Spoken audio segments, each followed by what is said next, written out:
What's going on, guys? I'm here today to preview the Week 3 matchup between the San Francisco 49ers and the Minnesota Vikings in the 2012 NFL season. And now this is a battle of a 2-0 San Francisco team that has looked very strong so far. They are a lot of people's Super Bowl picks, and I think they're going to have a good chance of winning the NFC and representing that conference in the Super Bowl. Whereas the Minnesota Vikings are still in rebuilding mode, and they haven't had a great season so far. They did struggle down the stretch against Jacksonville, but pulled it out in the end thanks to Christian Ponder and Blair Walsh. And then last week they could not pull it off as their defense let Andrew Luck drive down the field, and Adam Vinatieri kicked a game-winning 52 or 53-yard field goal. And so the Vikings are 1-1, but are playing at home, a building where they play much better than on the road. But San Francisco is still very strong. Their defense is one of the best in football, if not the best. I have them in fantasy football, by the way. And they are playing against a Vikings offense that has been highly dependent on their big-name players, Percy Harvin and Adrian Peterson. So I know that the 49ers are going to be focused on stopping those players, and they have the run defense to stop Adrian Peterson, who is not 100%. But hopefully, for me being a Minnesota Vikings fan, that they can do enough on offense or in the running game to help that offense remain balanced, because I know they're going to send a lot of pressure at Christian Ponder on passing downs. And so if this offense is one-dimensional, it's not going to be very good for Minnesota and the young quarterback Christian Ponder, who has not thrown an interception yet this year, but this could be the week he throws his first of the season. And he's been the NFL's leader in completion percentage with a 76% completion rating, but most of his passes have been like screen passes to Percy Harvin, and a lot of very high percentage throws that have been very contested, and they've just been very short. And when he has tried to stretch the field, it hasn't always been pretty. A lot of his deep passes aren't very good, and he doesn't have he has too much hang time on him. I think he throws them with too much loft, and that allows the defensive backs to get underneath them and almost make interceptions, but luckily they have not this year yet. But I'm not really confident in the Vikings offense this game against the San Francisco defense. They don't have a vertical threat yet because Jerome Simpson is still suspended until week 4 against the Lions. And so I expect the 49ers to really game plan around Percy Harvin and Adrian Peterson. They're going to stack the box and likely do some things so that Percy Harvin can't get a lot of yards after the catch like he's been getting in the first 2 weeks of the season. But the Vikings, they are at home. They play better at home than they usually do on the road. And if I've noticed something about the Vikings ever since I've been a fan, it's that they play to the level of competition in the majority of their games. Against a lot of good teams, they'll play very well. Then against a bad team in their next week, they'll play poorly and lose. I mean, so you never know what Vikings team you're going to get. But I don't think we're going to see a great Vikings team this week. If this offense is successful, Christian Ponder needs to have one of the best games that he's had in his career against this San Francisco defense that is just so good. Kyle Rudolph needs to be a big part of the passing game if they're going to open things up in the middle of the field, because that's where Percy Harvin's going to excel.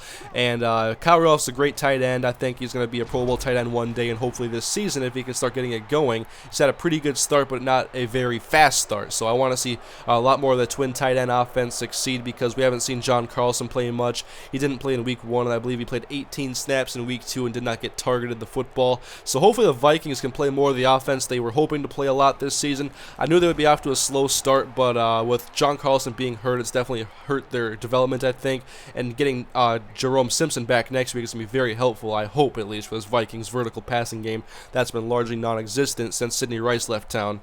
And for the Vikings defense, they haven't played as well as I thought they would. I thought they had a very much improved secondary, especially compared to last year. And Jared Allen hasn't done much this season. He's playing against Joe Staley, left tackle, this week. So I want to see him get his first sack, though. I think he's going to be angry out there, but hopefully that anger turns into production and not Jared Allen turning into an unhappy player.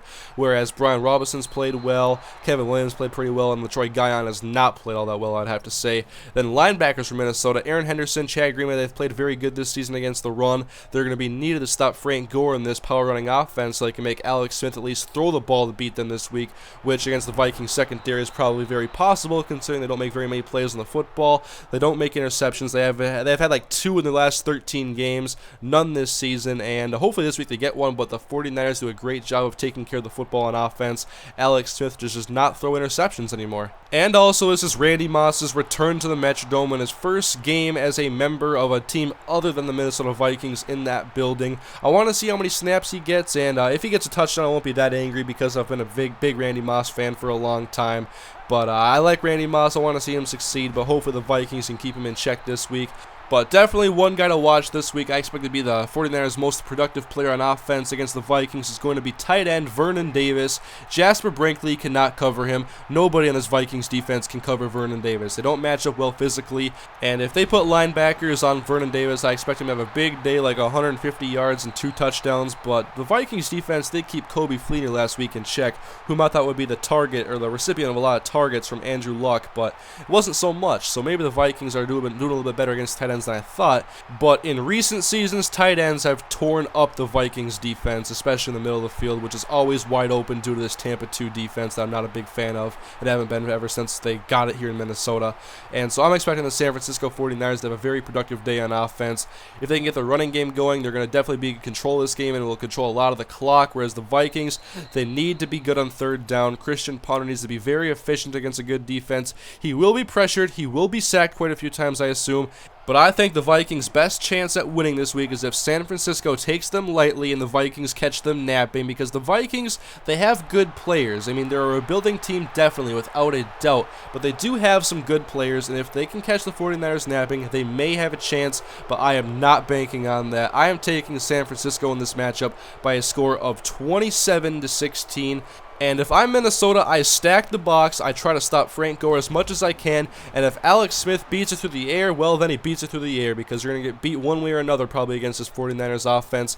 Try to stop Frank Gore, try to stop Vernon Davis, and that is your best chance for the Minnesota Vikings defense. And on offense, just try to get some big plays and open up this defense and remain balanced, I think is the key for the Vikings. But I'm taking the Niners in this one, so either way I'm going to be happy this week, because either way I'm going to get a pick right or I'm going to have the Vikings win. So I hope the Vikings win, but I'm not banking on it. I would not put money on it. 27-16 49ers. So guys, leave your thoughts in the comment section what you think about this matchup. I'm sure everybody's going to be picking the 49ers. It's pretty unanimous so far. But we'll see if the Minnesota Vikings can be a surprise this week, if they can pull it off somehow. I would love to see it happen. But anyways, guys, the video is coming to an end. So thank you guys for watching. I'll see you guys later. Have a great day.